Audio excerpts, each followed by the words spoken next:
John, you write about competitive inaptitude, systemic blindness, anti-patterns. What do you mean by that? And how does it relate to the condition of African countries? Very good question. This is a topic that this is what we call tough love, right? I'm an African, so if I'm speaking about fellow Africans and the work we're doing, it's not so much as the idea of castigating and casting aspersions, but gently pinpointing that we are at a critical point in history. This is the 21st century. And Africans cannot be in the 19th century in terms of development and progress. If South Korea can go from being dirt poor, poorer than a lot of African countries in 1960, to becoming one of the richest countries in the world today, then what stops African countries from following the same track? What stops them when they have more resources than South Korea, right? South Korea, no raw materials, no energy, they have to import all their energy. Now South Korea is one of the world's greatest manufacturers. So it means that there is clear and direct evidence that Africans have underperformed. And so those terms that you're talking about, I've used them in blogs. If you go to unleashafricantrade.com and you read some of my blogs, they are relevant terms to the issues that are hindering the ability of African people to be unleashed, to become masters of their own destiny, to create societies that they want, right? Africans are very prosperous in their minds because they're always looking for betterment. The Africans go abroad and they stay abroad, and African leaders are running abroad all the time. So we see what's happening abroad, we see what we like that causes us to want to visit those places, but we don't bring it back. We don't bring back what I call the essence of what created those societies that we like. We don't bring it back, right? So for instance, Anti-Patterns was written, a book written by people in the software industry. And what they were really trying to pinpoint are some of the issues that hinder successful software development, right? And that's why the whole concept of anti-patterns. Well, Africans have anti-patterns, okay? Systemic blindness. I define systemic blindness as a person traveled abroad, they were processed through the customs in zip-zap, little time, right? Just nobody asked them for inducements, nobody did anything, and they've done that 4 or 5 times, so they know that that's how that place operates that they go to visit.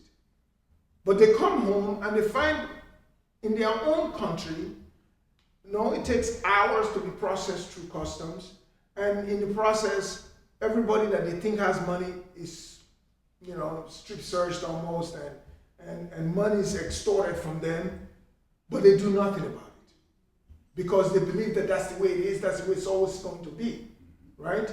You go to a government, a public sector interaction, and you want, a business license, what have you, and it takes months and costs you, undue amount of capital.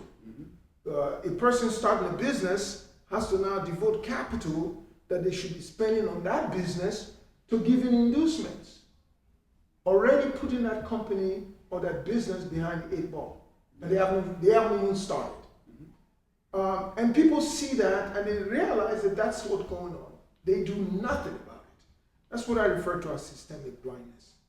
That you have become so inoculated to the morass and the mess of your environment that you think is normal. So the abnormality of your system, having continued in perpetuity, has now made you a warped-minded thinker about how something is supposed to be. So you think the unlikely is likely, when in fact you travel abroad and you see that the unlikely is not likely. I get it. And here's something that people will argue about: competitive ineptitude. What do I mean by competitive ineptitude? That is the state of mind in which you find a lot of African countries, right? Where there are books like mine and other books people have written. I did research on the South Korean experience. That's how I wrote about South Korea.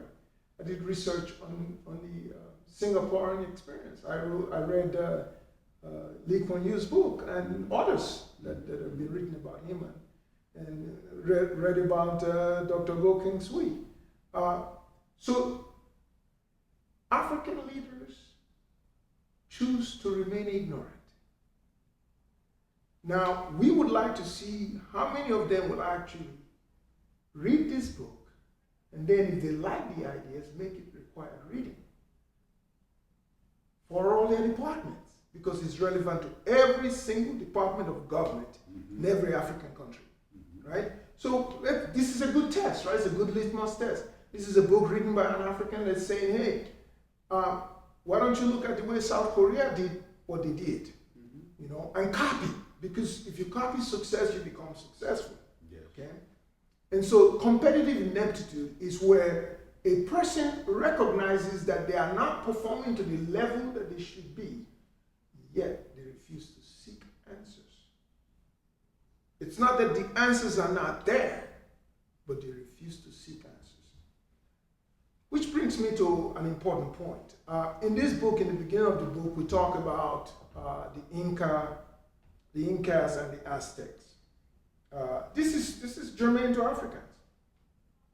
Africans believe slavery is done and it's history. And I disagree. I think slavery is where a society or a group of people, or a people, in this case a country, a political arrangement, cannot make its own decisions because they are beholden to an externality. Okay? So an NGO could be that externality, right? Another government could be that externality. That is not any different than slavery. Sure, you're not working in the fields, nobody's whipping you, but you are in fact not free. Not a master of your own. You're not a master of your own destiny, because you have put yourself in the position to be dominated by an externality.